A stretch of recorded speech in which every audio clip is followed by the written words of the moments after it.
নমস্কাৰ welcome to my YouTube channel tier knowledge. তো আজিৰ এইটো ভিডিঅ'ত আমি আপোনাৰ মোবাইল এপৰ দ্বাৰা কেনেদৰে পিক্সেল এপৰ জৰিয়তে ইউটিউব ভিডিঅ'ৰ কাৰণে এটা এট্ৰেক্টিভ থাম্বনেইল বনাব পাৰে সেইটো আপোনালোকক অলপ দেখুৱাবলৈ চেষ্টা কৰিম। তো ভিডিঅ'টো সম্পূৰ্ণলৈকে চাই থাকিব। আপোনালোকে আপোনালোকৰ মোবাইলত পোনপ্ৰথমে পিক্সেল এপটো প্লে ষ্ট'ৰৰ পৰা ডাউনলোড কৰি ল'ব আৰু ডাউনলোড কৰি লোৱাৰ পিছত আপোনালোকে যেতিয়া পিক্সেল এপটো অ'পেন কৰিব তেতিয়া আপোনালোকৰ পোনপ্ৰথমে হোম স্ক্ৰীন এইটো ইণ্টাৰফেচ আপোনালোকে দেখা পাব। তাৰপিছত ইয়াত আপোনালোকে তলত স্ক্ৰল কৰি চাব, ইয়াত আপোনালোকৰ হোৱাইট পেজ এটা পাব। আপোনালোকে একেবাৰে লাষ্টত আপোনালোকে এটা হোৱাইট পেজ পাব আৰু এইটোত আপোনালোকে ক্লিক কৰি যাব। এইটোত ক্লিক কৰি দিয়াৰ লগে লগে আপোনালোকৰ পেজটো হোৱাইট হৈ যাব। তাৰপিছত আপোনালোকে থ্ৰী ডটত ক্লিক কৰি ইউটিউবৰ কাৰণে যিটো চাইজ লাগে ইমেজ চাইজ সেইটো আপোনালোকে চিলেক্ট কৰিব। ইয়াত আপোনালোকৰ বহুতকেইটা অপশ্যন আছে। ইয়াত আপোনালোকৰ ইমেজ চাইজ বুলি এটা অপশ্যন আছে, সেইটোত আপোনালোকে ক্লিক কৰি দিব। ক্লিক কৰি দিয়াৰ লগে লগে আপোনালোকৰ ইয়াত কাষ্টম চিলেক্ট হৈ থাকিব। এইটো আপুনি কাষ্টমৰ পৰা ইউটিউব থাম্বনেইল যিটো সেইটোত আপুনি ক্লিক কৰি দিব। এইটো ক্লিক কৰাৰ লগে লগে আপোনালোকৰ অট'মেটিকলি ৰেচিঅ'টো চিলেক্ট হৈ যাব। তাৰপিছত আপুনি অ'কে কৰি দিব। অ'কে কৰি দিয়াৰ লগে লগে আপোনালোকৰ পেজটো ইউটিউব থাম্বনেইলৰ যিখিনি পেজ লাগে সেই চাইজটো আপোনালোকৰ চিলেক্ট হৈ যাব অট'মেটিকলি। আৰু যদি আপোনালোকৰ হোৱাইট পেজ নালাগে, যদি আপোনালোকৰ কালাৰিং পেজ লাগে, তেন্তে আপোনালোকে ইয়াত চাব পাৰিব যে ইয়াত আপোনালোকে চাব পাৰিব এই অপশ্যনটোত আপোনালোকে ক্লিক কৰি দিব। আপোনালোকৰ ইয়াত ক্লিক কৰাৰ লগে লগে এনেধৰণৰ এটা ইণ্টাৰফেচ খোল খাব। ইণ্টাৰফেচ খোল খাওঁতে আপোনালোকে কালাৰ বুলি এটা অপশ্যন পাইছে, ইয়াত আপোনালোকে ক্লিক কৰি দিব। ক্লিক কৰি দিয়াৰ লগে লগে ইয়াত বিভিন্ন ধৰণৰ কালাৰ আছে। আপুনি যিটো কালাৰ আপোনাৰ পচন্দ সেইটো কালাৰ অনুযায়ী আপুনি আপোনাৰ পেজ কালাৰটো চইচ কৰিব পাৰে। যদি আপোনালোকে য়েল্ল' কালাৰ চিলেক্ট কৰে তেন্তে আপোনাৰ পেজটো য়েল্ল' হৈ যাব। এনেদৰে বিভিন্ন কালাৰ আছে ইয়াত, আপোনালোকৰ যিটো কালাৰ আপোনালোকে ল'ব বিচাৰে সেইটো ল'ব পাৰে। তাৰ উপৰিও যদি আপোনালোকৰ এইটো এনেধৰণৰ কালাৰ পচন্দ নহয় তেন্তে আপোনালোকে নিজে চিলেক্ট কৰিব পাৰিব। ইয়াত বিভিন্ন ধৰণৰ কালাৰ আছে, এই কালাৰবিলাক আপুনি নিজে চিলেক্ট কৰিব পাৰিব। তাৰপিছত যদি আপোনালোকৰ ডাবল কালাৰ লাগে, পেজটোত দুই ধৰণৰ কালাৰ লাগে, তেন্তে আপোনালোকে গ্ৰেডিয়েণ্টত চিলেক্ট কৰি ল'ব আৰু ইয়াত আপোনালোকে বিভিন্ন ধৰণৰ কালাৰ পাব। যেনেকৈ ইয়াত যদি আপোনালোকে ক্লিক কৰি দিয়ে আপোনাৰ পেজটো এনেধৰণৰ দুই ধৰণৰ কালাৰ হৈ যাব। তাৰপিছত ইয়াত বিভিন্ন ধৰণৰ কালাৰ আছে, আপুনি যদি যিটো ল'ব বিচাৰে ইচ্ছা অনুযায়ী আপুনি সেইটো ল'ব পাৰে। এতিয়া যদিহে আপোনালোকে এই পেজটোত আপোনালোকে কিবা ইমেজ ল'ব বিচাৰে আপোনালোকৰ গেলাৰীৰ পৰা, তেন্তে আপোনালোকে এই প্লাছ অপশ্যনটোত আপোনালোকে ক্লিক কৰি দিব আৰু ইয়াত ফ্ৰম গেলাৰী যিটো অপশ্যন আছে সেইটোত আপোনালোকে ক্লিক কৰি দিব। ক্লিক কৰি দিয়াৰ লগে লগে আপোনালোকৰ গেলাৰীটো খোল খাই যাব আৰু ইয়াৰ পৰা আপোনালোকে যিটো ইমেজ চিলেক্ট কৰিব আপোনালোকৰ লাগে ইচ্ছা অনুযায়ী সেইটো ল'ব পাৰিব। আৰু এনেদৰে আপোনালোকৰ ইমেজটো লোৱাৰ পিছত আপোনালোকে ইয়াক সৰু ডাঙৰ কৰিব পাৰিব। এনেকৈ ডাঙৰো কৰিব পাৰিব, সৰুও কৰিব পাৰিব। আৰু এই ইমেজটোত আপোনালোকৰ বেকগ্ৰাউণ্ডটো যদি আপোনালোকে ছাইড কৰিব বিচাৰে তেন্তে আপোনালোকৰ এই অপশ্যনটোত আপোনালোকে ক্লিক কৰি দিব। এই অপশ্যনটো ক্লিক কৰি দিয়াৰ লগে লগে আপোনালোকৰ কিছুমান অপশ্যন খোল খাব। ইয়াত আপোনালোকে স্ক্ৰল কৰি চাব, আপোনালোকে ইয়াত ইৰেজ কালাৰ বুলি এটা অপশ্যন আছে, এইটোত আপোনালোকে ক্লিক কৰি দিব। এই ইৰেজ কালাৰ অপশ্যনটো ক্লিক কৰি দিয়াৰ লগে লগে আপোনালোকৰ ইয়াত এটা এনেবল কৰা অপশ্যন থাকিব। এই অপশ্যনটো এনেবল কৰি দিয়াৰ লগে লগে আপোনালোকৰ ইমেজটোৰ যিটো বেকগ্ৰাউণ্ড থাকে সেইটো নোহোৱা হৈ যাব। আৰু এই ইমেজটো আপোনালোকে আৰু এট্ৰেক্টিভ কৰিবলৈ আপোনালোকে অলপ স্ক্ৰল কৰি চাব। ইয়াত আপোনালোকৰ শ্বেডো বুলি এটা অপশ্যন আছে, এই অপশ্যনটোত আপোনালোকে ক্লিক কৰি দিব। শ্বেডো বুলি অপশ্যন যিটো আছে সেইটোত আপোনালোকে ক্লিক কৰাৰ লগে লগে ইয়াত আপোনালোকৰ এনেবল কৰা এটা অপশ্যন আহিব। এই অপশ্যনটোত আপোনালোকে এনেবল কৰি দিব। এনেবল কৰি দিয়াৰ লগে লগে আপোনালোকৰ যিটো নেকি ইমেজৰ বেকগ্ৰাউণ্ড থাকে সেইটোত অলপ ডাৰ্ক হৈ যাব আৰু দেখাটো অতি ধুনীয়া হ'ব। তো এইটো আপোনালোকে কৰি ল'ব। তাৰপিছত আপোনালোকৰ ইচ্ছা অনুযায়ী যিটো যেনেকৈ আপোনালোকৰ এডজাষ্ট হয় সেই ইমেজটো এডজাষ্ট কৰি ল'ব। তাৰপিছত যদিহে আপোনালোকে আৰু ইমেজ ল'ব বিচাৰে তেন্তে আপোনালোকৰ ছেম একেই প্ৰচেছ গেলাৰীৰ পৰা আপোনালোকে ল'ব পাৰিব।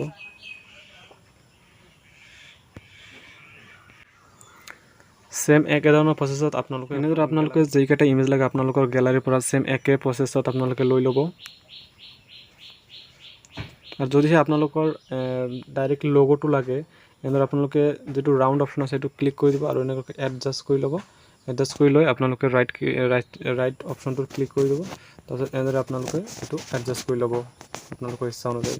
মই আপোনালোকক পোনপ্ৰথমে কেইটামান ইমেজ এড কৰি লওঁ, তাৰপিছত আপোনালোকক প্ৰচেছটো দেখাইছোঁ কেনেকৈ আপোনালোকে সকলো বস্তুবোৰ ধুনীয়াকৈ মিলাব।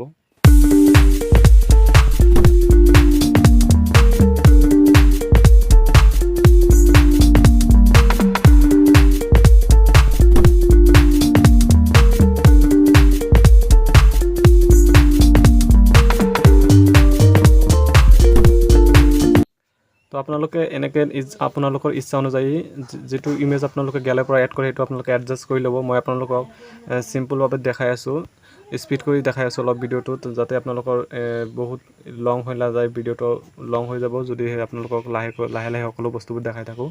তো আপোনালোকক অলপ স্পীড দেখাই আছোঁ প্ৰচেছটো কেনেকৈ কৰিব লাগে।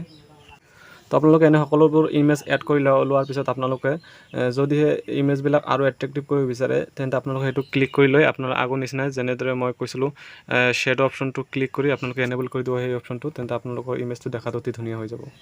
চেম একেদৰে সকলো ইমেজত আপোনালোকে শ্বেড অপশ্যনটো আপোনালোকে এনেবল কৰি দিব, তেন্তে সেইটো দেখাত আপোনালোকৰ অতি ধুনীয়া হৈ যাব। এতিয়া যদিহে আপুনি এই ইমেজটো এই পিক্সেল যিটো লগো পিক্সেল এপ্লিকেশ্যন সেই লগোটোৰ পিছফালে ল'ব বিচাৰে তেন্তে আপোনালোকে এই ইমেজটোত ক্লিক কৰি দিব। তাৰপিছত ইয়াত আপোনালোকৰ টু ফ্ৰণ্ট টু বেক বুলি ইয়াত আপোনালোকে অপশ্যন পাব, এই অপশ্যনটোত আপোনালোকে ক্লিক কৰি দিব। ইয়াত আপোনালোকে যদি সন্মুখত আনিব লাগে, কোনো ইমেজৰ সন্মুখত যদি আনিব লাগে পিছফালে থকা ইমেজটো, তেন্তে আপোনালোকে টু ফ্ৰণ্ট কৰি দিব। আৰু যদিহে আপোনালোকৰ পিছফালে লৈ যাব লাগে ইমেজটো তেন্তে আপোনালোকে টু বেক কৰি দিব। তো এইটো আপোনালোকৰ লগোটো আগফালে আনিব লাগে আৰু ইমেজটো পিছফালে ল'ব লাগিব। তো আমি টু বেক কৰি দিম। টু বেক কৰি দিয়াৰ লগে লগে আপোনালোকৰ যিটো ইমেজটো সেইটো যিটো ইমেজৰ আগফালে থাকে সেইটো পিছফালে গুচি যাব। যদি আপোনালোকে এই থাম্বনেইলটোত বিভিন্ন ধৰণৰ টেক্সট এড কৰিব বিচাৰে তেন্তে আপোনালোকে প্লাছ অপশ্যনটোত ক্লিক কৰি দিব আৰু ইয়াত আপোনালোকৰ টেক্সট বুলি যিটো অপশ্যন থাকে সেইটোত আপোনালোকে ক্লিক কৰি দিব।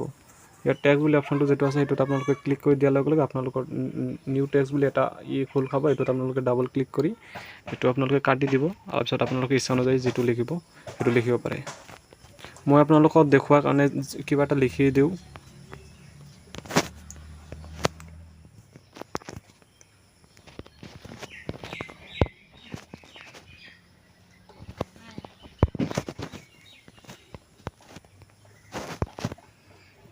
মই আপোনালোকক লিখি দিলোঁ যে how to make a YouTube thumbnail.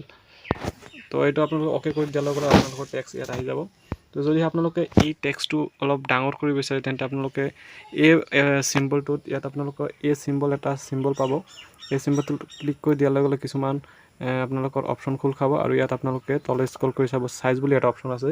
এই চাইজ অপশ্যনটোত আপোনালোকে ক্লিক কৰি দিয়াৰ লগে লগে আপোনালোকে আপোনালোকৰ যিটো টেক্সট লিখিলে এইমাত্ৰ সেইটো আপোনালোকে যিমান ডাঙৰ কৰিব বিচাৰে সিমান ডাঙৰ কৰিব বিচাৰে আৰু যিমান সৰু কৰিব বিচাৰে সিমান সৰু কৰিব পাৰিব। তো আপোনালোকৰ ইচ্ছা অনুযায়ী যিমান ডাঙৰ লাগে সেইটো কৰি ল'ব।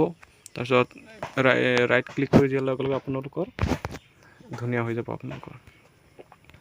আৰু যদিহে এই টেক্সটটোত আপোনালোকে কিবা কালাৰ দিব বিচাৰে তেন্তে আপোনালোকে চেম আগৰ নিচিনাই এই অপশ্যনটোত ক্লিক কৰি দিব। তাৰপিছত আপোনালোকে ইয়াত কালাৰবোৰ অপশ্যন আছে, এই কালাৰটোত আপোনালোকে ক্লিক কৰি দিয়াৰ লগে ইয়াত বিভিন্ন ধৰণৰ কালাৰ পাই যাব। যিটো ইচ্ছা আপোনালোকে সেই কালাৰটো ইউজ কৰিব পাৰে। যদি য়েলো দিয়ে য়েলো হৈ যাব, ব্লু দিলে ব্লু হৈ যাব আৰু চেম আগৰ নিচিনাই গ্ৰীডেন দিলে আপোনালোকৰ গ্ৰীডেন কালাৰ হৈ যাব। তো মই আপোনালোকক হোৱাইট কালাৰে থাকিব দিম, কাৰণ হোৱাইট কালাৰটো দেখাত অতি এট্ৰেক্টিভ লাগে। তো হোৱাইট কালাৰে মই থাকিব দিম। তো এনেদৰে আপোনালোকে ইচ্ছা অনুযায়ী কালাৰ ইউজ কৰিব পাৰিব। তাৰপিছত ইয়াত যদি আপোনালোকৰ যিটো নেকি আপোনালোকে টেক্সটটো লিখিলে এইটো যদি আপোনালোকে বোল্ড কৰিব বিচাৰে ইয়াত আপোনালোকৰ ষ্টাইল বুলি এটা অপশ্যন আছে। ইয়াত ষ্টাইল ইয়াত আপোনালোকে ক্লিক কৰি দিয়াৰ লগে লগে বি অপশ্যনটোত ক্লিক কৰি দিলে আপোনালোকৰ যিটো নেকি টেক্সট লিখিছিলে সেইটো আপোনালোকৰ বোল্ড হৈ যাব। তাৰপিছত যদি আপোনালোকৰ ফন্ট চেঞ্জ কৰিব বিচাৰে তেন্তে আপোনালোকে ইয়াত ফন্ট বুলি এটা অপশ্যন আছে। ইয়াত আপোনালোকে ক্লিক কৰি দিয়াৰ লগে লগে ইয়াত বিভিন্ন ধৰণৰ ফন্ট খোল খাব।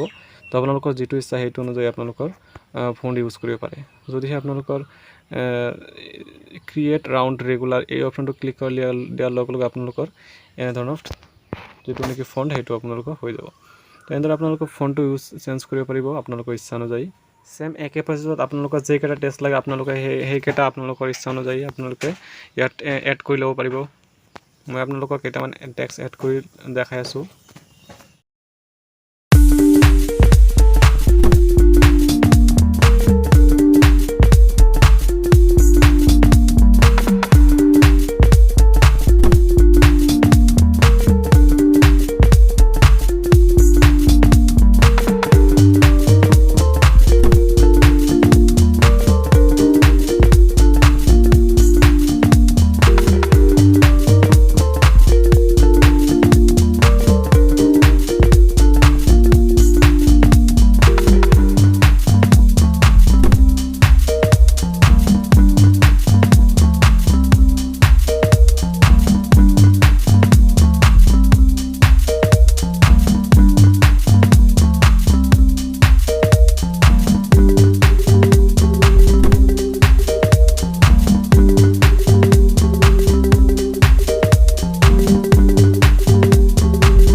আপোনালোকে টেক্সটটো এড কৰাৰ পিছত আপোনালোকে টেক্সটৰ ইচ্ছা অনুযায়ী আপোনালোকে কালাৰ ইউজ কৰিব পাৰিব। আপোনালোকে কালাৰ ইউজ কৰিবলৈ কালাৰ অপশ্যনটোত ক্লিক কৰি দিব আৰু আপোনালোকে ইয়াত ইচ্ছা অনুযায়ী যিটো কালাৰ ল'ব বিচাৰে সেইটো কালাৰ ল'ব পাৰিব। সেইটো কালাৰ লোৱাৰ পিছত আপোনালোকে ইয়াত সেম আগৰ নিচিনাই শ্বেড অপশ্যনটোত ক্লিক কৰি আপোনালোকে এনেবল কৰি দিব। এনেবল কৰি দিয়াৰ লগে লগে এইটো দেখাত অতি এট্ৰেক্টিভ হ'ব। আৰু এটা কথা, আপোনালোকৰ শ্বেড অপশ্যনটোৰ ৰাইট সাইডতে আপোনালোকৰ ইনাৰ শ্বেডো বুলি এটা অপশ্যন আছে। এইটোত আপোনালোকে ক্লিক কৰি এই ইনাৰ অপশ্যনটো ক্লিক কৰি আপোনালোকৰ যিটো কালাৰ চইচ কৰে সেই কালাৰটো চইচ কৰি আপোনালোকে এনেবল কৰি দিব। এইটো দেখাত অতি ধুনীয়া হৈ যাব। সেম একেদৰে সেম যিবিলাক আপোনালোকে টেক্সট ইউজ কৰে সেই টেক্সটত আপোনালোকৰ ইচ্ছা অনুযায়ী যিটো কালাৰ দিব বিচাৰে আপোনালোকে কালাৰ ইউজ কৰিব পাৰিব।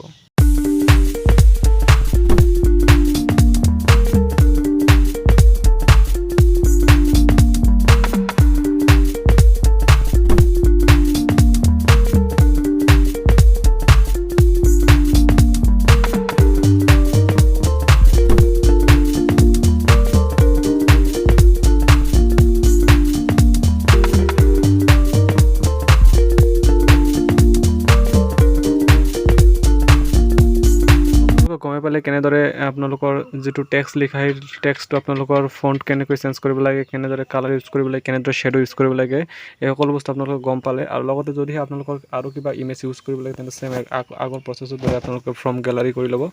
গেলাৰীৰ পিছত গেলাৰীৰ পৰা আপোনালোকে যিটো ইমেজ চিলেক্ট কৰে সেইটো চিলেক্ট কৰি আপোনালোকে এডজাষ্ট কৰি ল'ব আপোনালোকৰ ইচ্ছা অনুযায়ী। তাৰপিছত আপোনালোকে ইয়াত ইউজ কৰি দিব। লগতে আপোনালোকৰ যিটো শ্বেডো অপশ্যনটো সেইটো আপোনালোকে সেম আগৰ দৰে এনেবল কৰি দিব। শ্বেড অপশ্যনটো এনেবল কৰি দিয়াৰ লগে লগে আপোনালোকৰ ইমেজটো দেখাত অতি ধুনীয়া হৈ যায়। তো এনেদৰে আপোনালোকে যেনেদৰে ইচ্ছা আপোনালোকৰ সেনেদৰেই থাম্বনেইলটো বনাব পাৰিব। ইমেজ আপোনালোকৰ যিটো এড কৰিব বিচাৰে সেইটো গেলাৰীৰ পৰা এড কৰিব পাৰিব। ইয়াত আপোনালোকৰ কালাৰো চেঞ্জ কৰিব পাৰিব। যিটো থাম্বনেইল আপুনি বনাব বিচাৰে সেইটো থাম্বনেইল আপোনাৰ ইচ্ছা অনুযায়ী বনাব পাৰিব। মই আপোনালোকক সম্পূৰ্ণ প্ৰচেছটো দেখাই দিলোঁ, কেনেকৈ এড কৰিব লাগে, ইমেজ এড কেনেকৈ কৰিব লাগে, টেক্সট কেনেকৈ এড কৰিব লাগে, তাৰ ফন্ট কেনেকৈ চেঞ্জ কৰিব লাগে, সকলো প্ৰচেছটো আপোনালোকক দেখাই দিলোঁ। তাৰপিছত আপোনালোকে যদিহে আপোনালোকে যিটো থাম্বনেইলটো বৰ্তমান বনালে সেইটো আপোনালোকে যদিহে আপোনালোকৰ ছেভ কৰিব বিচাৰে তেন্তে আপোনালোকে 3 ডটত ক্লিক কৰি দিয়াৰ পিছত আপোনালোকে ইয়াত চাব এক্সপোৰ্ট বুলি এটা অপশ্যন আছে। এই এক্সপোৰ্ট অপশ্যনটোত আপোনালোকে ক্লিক কৰি এক্সপোৰ্ট অপশ্যনটো ক্লিক কৰি দিয়াৰ লগে লগে আপোনালোকে ইয়াত লিখা আহিব ছেভ টু গেলাৰী। ইয়াত আপোনালোকে ক্লিক কৰি দিয়াৰ লগে লগে আপোনাৰ ইমেজটো আপোনালোকৰ গেলাৰী ছেভ হৈ যাব। তো আপোনালোকে এনেদৰে অতি ধুনীয়াকৈ এটা অতি এট্ৰেক্টিভ থাম্বনেইল বনাব পাৰিব আপোনালোকৰ মোবাইল ফোনৰ জৰিয়তে। আপোনালোকৰ মোবাইল ফোনৰ জৰিয়তে এটা পিক্সেল এপ্লিকেশ্যন ডাউনলোড কৰি আপোনালোকে অতি ধুনীয়াকৈ আপোনালোকৰ ইচ্ছা অনুযায়ী থাম্বনেইল বনাব পাৰিব। তো আপোনালোকক সকলো প্ৰচেছটো মই দেখাই দিলোঁ, কেনেকৈ থাম্বনেইল এটা বনাব পাৰিব, অতি এট্ৰেক্টিভভাৱে কেনেকৈ এটা থাম্বনেইল বনাব পাৰি। তো আজিৰ এইখিনি আছিল। ভিডিঅ'টো কেনেকুৱা লাগিল প্লিজ কমেণ্ট কৰি জনাব। যদি আপোনালোকৰ ইয়াত কোনো কনফিউজ থাকে তো প্লিজ কমেণ্ট কৰি মোক সুধিবলৈ নাপাহৰিব। আৰু লগতে ভিডিঅ'টো এটা লাইক কৰিব আৰু আমাৰ চেনেলটো ছাবস্ক্ৰাইব কৰিবলৈ নাপাহৰিব। তো পুনৰ লগ পাম এটা নতুন ভিডিঅ'ত।